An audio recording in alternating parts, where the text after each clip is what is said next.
Hello friends, Yagi online YouTube channel में आपका स्वागत है।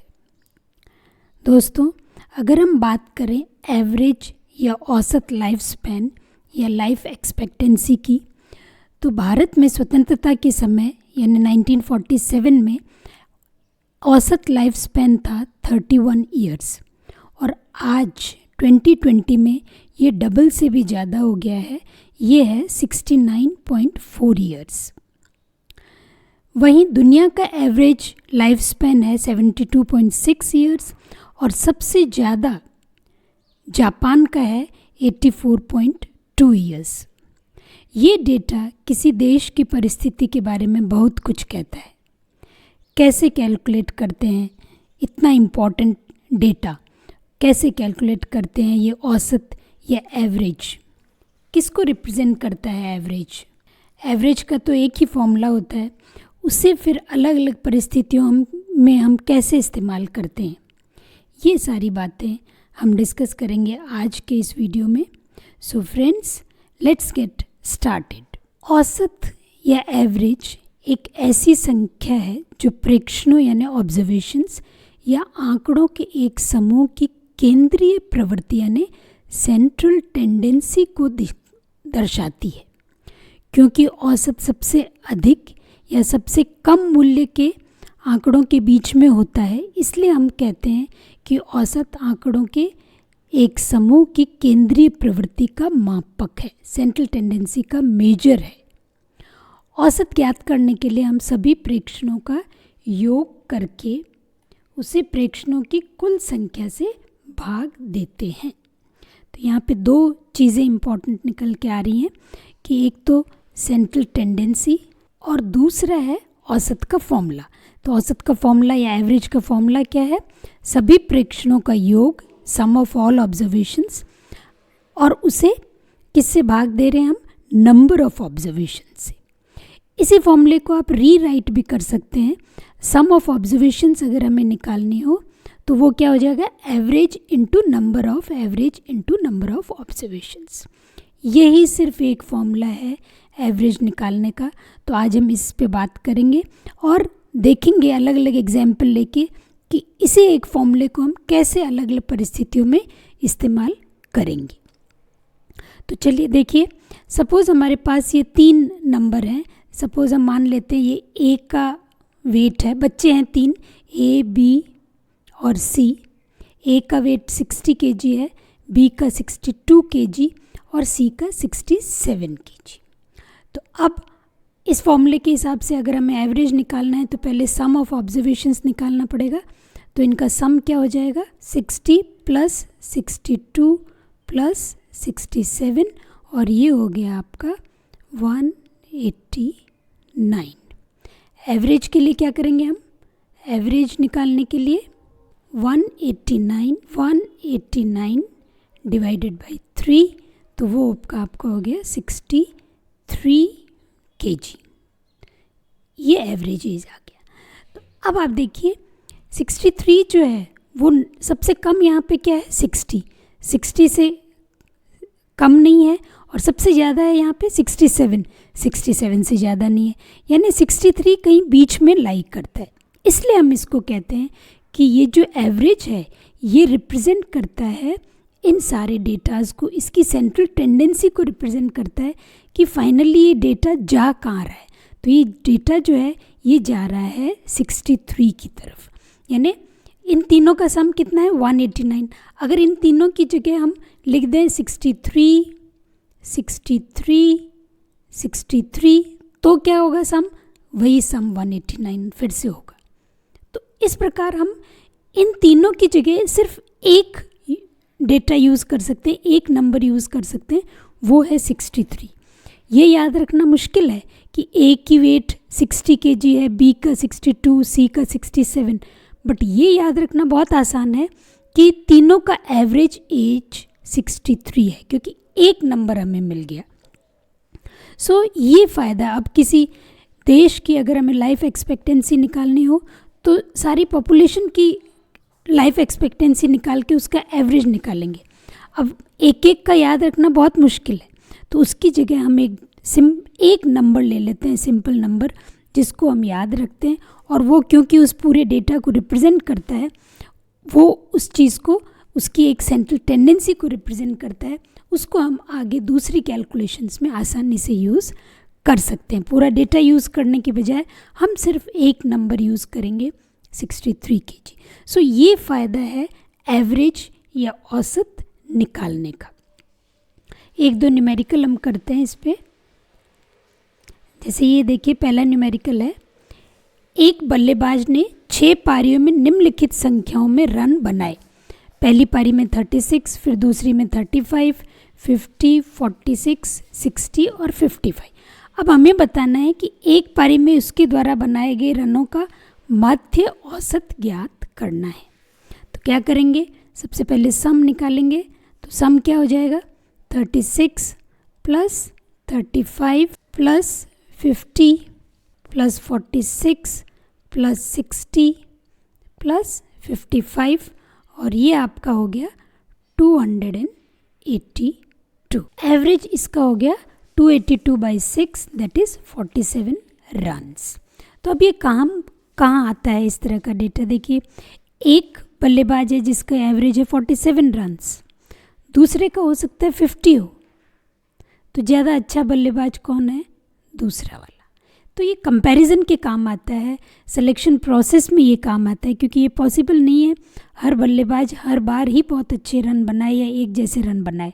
तो हम उसका औसत निकाल लेते हैं, और फिर ये जो औसत है, इस डेटा को हम आगे कई परिस्थितियों में यूज़ करते हैं। एक और न्यूमेरिकल हम लेते हैं, जिसमें एक स्कूल के 10 अध्यापकों की वर्षों में आयु इस प्रकार है। ये आयु दे रखी है, पहले की 32 ईयर्स है, 41 ईयर्स है, दूसरे की, तीसरे की 28, इस तरीके से, और हमें औसत या एवरेज आयु निकालनी है। तो सबसे पहले हम सम करेंगे, सारे जो भी ऑब्जर्वेशंस हैं 32 प्लस 41 प्लस 28, इन सब का जोड़ करेंगे, तो आपका उत्तर आता है 350। और फिर एवरेज कैसे निकालेंगे, 300 जोड़ बटा जितने नंबर ऑफ़ ऑब्जर्वेशंस हैं, तो नंबर ऑफ़ ऑब्जर्वेशंस 10 हैं, 10 अध्यापक हैं तो 10 हैं, आपने 10 संख्याओं को जोड़ा है तो 10 हो गया, तो ये आ गया आपका 35 ईयर्स। क्या दिखा रहा है ये डेटा? ये डेटा दिखा रहा है कि स्कूल में जो अध्यापक हैं वो काफ़ी यंग अध्यापक स्कूल में लगाए हुए हैं। एक एज जो है उनकी अराउंड 35 ईयर्स है। यंग अध्यापक ज़्यादा हैं स्कूल में एज्ड अध्यापकों की संख्या में। सो इस प्रकार आप देखिए, ये जो एवरेज है, ये डेटा है, ये बहुत कुछ कहता है।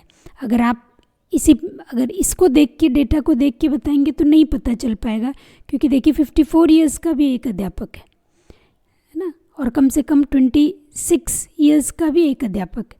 सो इससे हमें नहीं आइडिया लगेगा कि अध्यापकों की एवरेज एज क्या है, तो वो हमें एवरेज निकालने से ही पता चलेगा। बहुत इम्पॉर्टेंट चीज़ है एवरेज और औसत, क्योंकि डेटा रिप्रेजेंटेशन में हमें इसका इस्तेमाल करते हैं। आगे देखते हैं किस प्रकार की परिस्थितियों में यही फॉर्मूला हम यूज़ करेंगे अलग अलग कंडीशन में।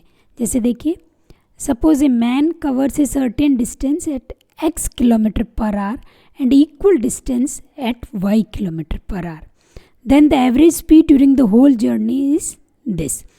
तो कहने का मतलब है, कुछ डिस्टेंस कवर कर रहा है पहली बार तो x km/h से, और वही डिस्टेंस आगे फिर कवर कर रहा है y km/h से।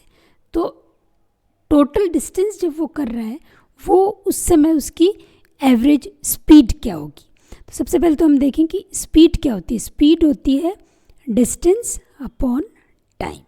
तो यहाँ हमें मानना पड़ेगा कि सपोज जो कॉमन डिस्टेंस कवर कर रहा है वो x × y है। तो x × y डिस्टेंस कवर कर रहा है पहली बार जब x km/h से चल रहा है तब भी, और जब y km/h से चल रहा है तब भी वो x × y डिस्टेंस कवर कर रहा है। तो अब हम क्या करते हैं, टाइम 1 निकाल लेते हैं, टाइम 2 निकाल लेते हैं, और फिर देखते हैं एवरेज स्पीड। सो टाइम 1 क्या हो जाएगा यहाँ पे, टोटल डिस्टेंस। सो यहाँ पे ये फॉर्मूला आप देखिए, स्पीड कितनी है x, डिस्टेंस कितना कवर कर रहा है xy, और मान लेते हैं टाइम t1 है, तो T1 बराबर क्या हो जाएगा आपका y। इसी प्रकार आप T2 निकाल पाएंगे। T2 जो आपका आएगा वो आ जाएगा x। इसी तरीके से T2 आ जाएगा x। सो टोटल टाइम क्या हो जाएगा T1 प्लस T2 यानी y प्लस x। तो अब जब एवरेज स्पीड निकालनी होगी तो टोटल डिस्टेंस कितना हो गया xy प्लस xy यानी 2xy। और टोटल टाइम क्या हो गया y प्लस x या x प्लस y, क्योंकि स्पीड बराबर distance upon time. So distance upon time. So इस प्रकार आप देखेंगे कि जो एवरेज स्पीड है वो आपकी आ गई 2xy upon x plus Y. इस तरीके से जो प्रश्न आते हैं उनको हम ऐसे या तो आप फॉर्मूला डायरेक्ट याद कर लीजिए या फिर एक कॉन्सेप्ट के बेसिस पे आप चलेंगे तो उस प्रकार से भी आप इसको सॉल्व कर पाएंगे। दूसरी सिचुएशन देखिए, उसमें क्या है, if the number of quantities in two groups be n1 and n2 ना, एक ग्रुप में n1 है, दूसरा एक अलग ग्रुप है उसमें n2 ऑब्जर्वेशंस है, नंबर ऑफ ऑब्जर्वेशंस, और and there average is x and y respectively. इसका एवरेज x है और इसका एवरेज y है। तो कंबाइंड एवरेज क्या होगा? तो एवरेज का फॉर्मूला आपको ध्यान है ना, सम एवरेज a बराबर सम अपॉन नंबर ऑफ ऑब्जर्वेशंस। तो सम क्या आ जाएगा, एवरेज निकालने के लिए हमें टोटल सम चाहिए और टोटल नंबर ऑफ ऑब्जर्वेशंस चाहिए। तो नंबर ऑफ ऑब्जर्वेशंस तो यहाँ से आ जाएंगी, पहले में n1 है दूसरे में n2 है, तो n1 plus n2 number of observations हो जाएंगी। ये रही n1 प्लस n2। सम कैसे निकालेंगे तो वो भी बहुत आसान है, सम बराबर average into number of observation. तो पहले का एवरेज क्या है x और नंबर ऑफ ऑब्जर्वेशन क्या है n1, तो इसका सम हो गया n1 इंटू x। इसी प्रकार इसमें एवरेज y है, नंबर ऑफ ऑब्जर्वेशंस n2 हैं, तो आपका सम हो गया n2 इंटू y। तो बस अब टोटल सम निकाल लो, n1x plus n2y, n1x plus n2y। सो ये आपका सम हो गया, ये नंबर ऑफ ऑब्जर्वेशंस हो गई। सेम फॉर्मूला हमने यूज़ किया है 3 बार, पहले यहाँ फिर यहाँ और फिर टोटल एवरेज निकालने के लिए यही फॉर्मूला यूज़ किया, एवरेज बराबर सम upon number of observations. So formula वही है, उसको अलग अलग परिस्थिति में हमें यूज़ करना है। किस प्रकार हम उसका यूज़ करते हैं उस पर डिपेंड करता है। एक और सिचुएशन देखते हैं, the average of n quantities is equal to x।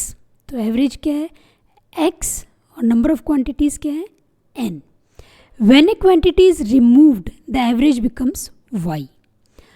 एक क्वांटिटी रिमूव कर दी, रिमूव n में से एक ले गए हम, तो क्या हो गया n-1, और अब एवरेज क्या हो गया, एवरेज हो गया y। तो हमें बताना है कि जो क्वांटिटी रिमूव की है उसकी वैल्यू क्या है, ये हमें बताना है ना। तो कैसे करेंगे, सपोज़ जो क्वांटिटी रिमूव की है उसकी वैल्यू है a, उसकी वैल्यू सपोज़ a है, तो a इसमें तो शामिल है लेकिन इसमें शामिल नहीं है a, है ना। तो क्या करेंगे, इसका टोटल सम कितना हो जाएगा x into n, x into n. इसका टोटल सम कितना हो जाएगा y इंटू n-1। इसमें a शामिल है, इसमें शामिल नहीं है, तो क्या करें हम, इसमें से x इंटू एन में से a हटा देते हैं, a को हटा दिया तो वो किसके बराबर होना चाहिए, वो जो y है y इंटू n-1 के बराबर होना चाहिए, क्योंकि इसमें तो ये शामिल है पहली कंडीशन में, इसमें शामिल नहीं है, तो हम शामिल में से हटा देते हैं a, तो वो किसके बराबर हो जाएगा, इसके बराबर हो जाएगा। और अब आप a की मान निकाल सकते हैं, वो आप देखेंगे कि वो इस प्रकार ये मान आपका a का आ जाएगा। एक सिचुएशन और देखिए, the average of n quantities is equal to x, है ना। तो x एवरेज है, क्वांटिटीज़ कितनी है n है, एक क्वांटिटी ऐड कर दी द एवरेज बिकम्स y। तो एक क्वांटिटी ऐड कर दी n+1 कर दिया, तो अब एवरेज कितना हो गया y हो गया। तो अब हमें पता करना है कि जो नई क्वांटिटी ऐड की थी उसकी वैल्यू क्या थी, वो क्या थी उसकी वैल्यू। तो मान लीजिए जैसे पहले ऊपर हमने किया वही करते हैं। मान लीजिए नई क्वांटिटी बी है, तो इसमें तो बी शामिल नहीं है लेकिन इसमें शामिल है, तो क्या करें, इसका सम कितना हो जाएगा। देखिए फॉर्मूला वही यूज़ कर रहे हैं एवरेज वाला, 2 बार 3 बार यूज़ करेंगे, यहाँ भी, यहाँ पहली बार यूज़ कर लिया, और इसका सम क्या हो जाएगा, y इंटू एन प्लस 1। तो b क्या किया था हमने, ऐड किया है ना, तो b इसमें तो ऐड है, इसमें नहीं है, तो दोनों को अगर हमें बराबर करना है तो हम क्या करते हैं, इसमें b ऐड कर देते हैं, तो वो इसके बराबर हो जाएगा। तो क्या करें, x into n plus b is equal to y into n plus 1। इससे फिर आप b निकाल पाएंगे और आप देखेंगे कि वैल्यू इतनी आ जाएगी। सो इस प्रकार सेम फॉर्मूला यूज़ करके हम अलग अलग तरीके से निकाल रहे हैं। कुछ फॉर्मूले डायरेक्ट लिखे हमने, the average of first n natural numbers is n plus 1/2। हमें पता है कि फर्स्ट एन नेचुरल नंबर्स का सम क्या होता है, n इंटू एन प्लस 1/2। क्योंकि फर्स्ट n नेचुरल नंबर्स हैं तो एवरेज अब इसका निकालना है तो n से डिवाइड करना पड़ेगा, तो उत्तर आपका आ गया n प्लस 1/2। इसी प्रकार नीचे देखिए सेम मेथड यूज़ करेंगे, यहाँ पे n से सबको डिवाइड करेंगे। The average of the square of first n natural numbers, square her natural number का स्क्वायर करेंगे और उसका सम करेंगे, और फिर एवरेज निकालने के लिए जैसे यहाँ पे डिवाइड बाई n किया है उसको डिवाइड बाई n करेंगे तो आपको ये मिल जाएगा। आपको यहाँ ये ध्यान होना चाहिए कि सम कितना होता है फर्स्ट n नेचुरल नंबर्स के स्क्वायर का, वो पता हो तो फिर n से डिवाइड करके आप निकाल सकते हैं। ये डायरेक्ट फॉर्मूला याद रख लीजिए। और यहाँ पे एक और है cubes, first n natural numbers का क्यूब का फॉर्मूला यहाँ पे निकाला है, तो ये भी अगर आपको sum of first n natural numbers के क्यूब पता हो तो आप उसका एवरेज डिवाइड बाई n करके निकाल सकते हैं। तो डेफिनेटली यहाँ पे सम क्या होगा, सम जरूर यहाँ पे n square into n plus 1 whole square by 4 होगा। तो अब एवरेज निकालने के लिए इंटू n करना, नीचे n से हम डिवाइड करेंगे, तो ये एक n कट गया और आपको उत्तर मिल गया, है ना। इवन नंबर्स का square, first n even numbers का स्क्वायर, उसका एवरेज, तो वो ये हो गया 2 into n plus 1 into 2n plus 1। उसके बाद square of consecutive even numbers till n तक, इसमें और इसमें फ़र्क ये है कि सपोज n 5 है, फर्स्ट n तो पहले 5 यानी 2 4 6 8 10, यहाँ क्या है टिल n, सपोज 6 है तो 2 4 और 6 टिल n, ये फ़र्क है दोनों फॉर्मूले में।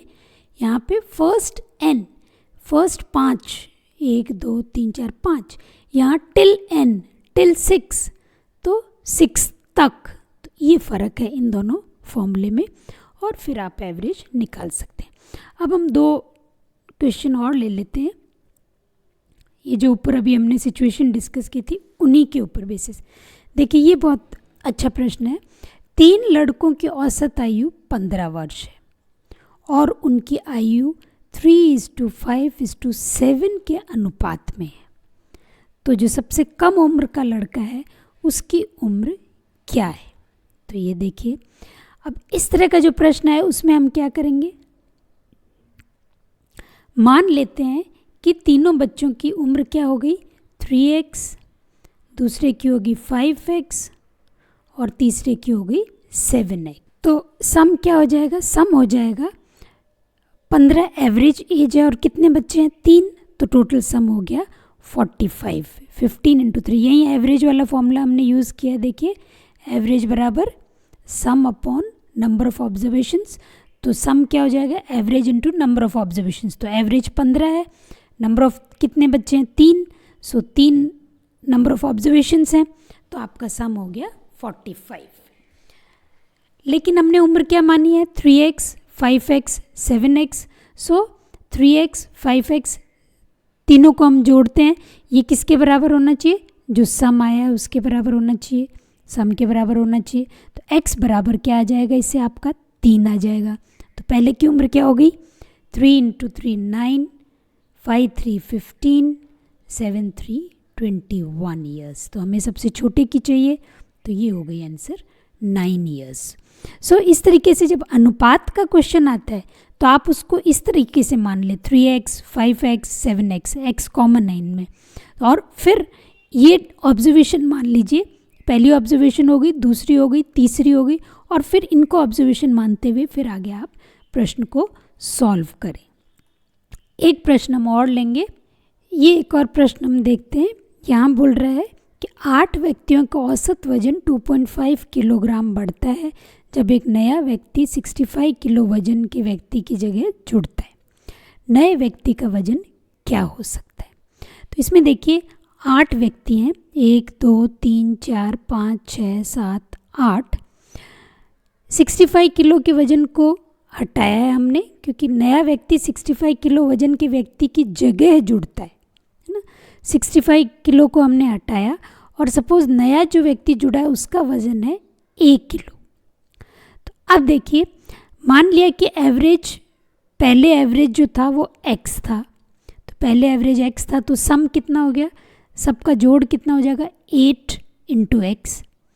इसमें से हमने 65 हटा दिया, ये -65, नया a जोड़ दिया, ये नया a जोड़ दिया, और ये किसके बराबर होगा, ये बराबर होगा नए एवरेज के बराबर, नए सम के बराबर।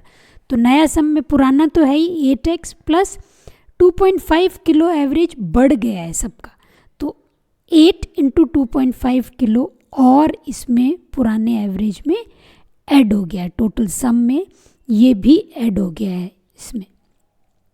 इसको जब आप सॉल्व करेंगे तो आपका a आ जाएगा, 8x जो x वाली क्वांटिटी हमने मानी थी वो कैंसिल हो जाएगी और आपका a बराबर 85 किलो आंसर आ जाएगा। सो इस प्रकार अगर हमें कॉन्सेप्ट पता हो, यहाँ पे देखिए इम्पॉर्टेंट चीज़ जो है वो यही है कि ये वाली बात कि अगर 2.5 किलो वज़न एवरेज में बढ़ा है, एवरेज में 2.5 किलो वज़न बढ़ा है, तो यानी वो 2.5 किलो हर आदमी के साथ बढ़ा है, 2.5, 2.5, 2.5, तो ऐसे करते करते टोटल कितना बढ़ गया, 8 × 2.5। ये चीज़ हमें यहाँ पे ध्यान रखनी है, ये कॉन्सेप्ट हमें ध्यान रखना है। बाकी इक्वेशन आप आराम से बना सकते हैं, सिर्फ इतनी सी बात हमें यहाँ पे गौर करने की है।